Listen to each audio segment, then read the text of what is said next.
Hey there, crypto enthusiasts. Welcome to this step-by-step guide on how to transfer your Chainlink tokens from Robinhood to MetaMask in 2025. If you're looking to take more control over your digital assets or dive into decentralized finance, this tutorial is perfect for you. By the end, you'll have your Chainlink safely moved and ready for action.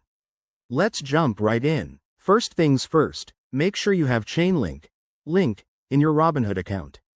Open the app or website, go to your portfolio, and verify your balance. Remember, Robinhood is great for beginners, but for advanced crypto management, MetaMask is a must-have wallet. Next, set up your MetaMask wallet if you haven't already. Download the extension for your browser or the app for your phone.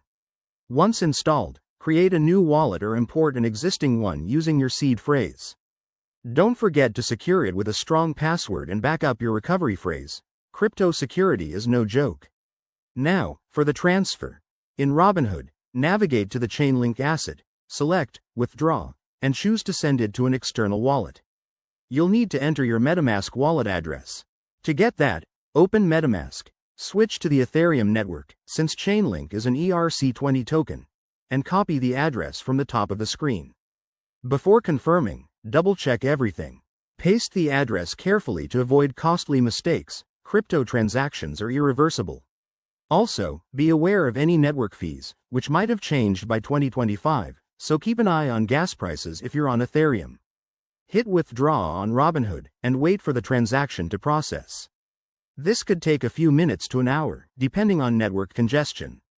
Once it arrives in MetaMask, you'll see your Chainlink balance update, success. A quick tip. Always use the official MetaMask app to avoid scams. And if you're new to this, start with a small amount to test the waters.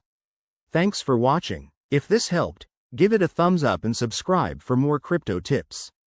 See you in the next video.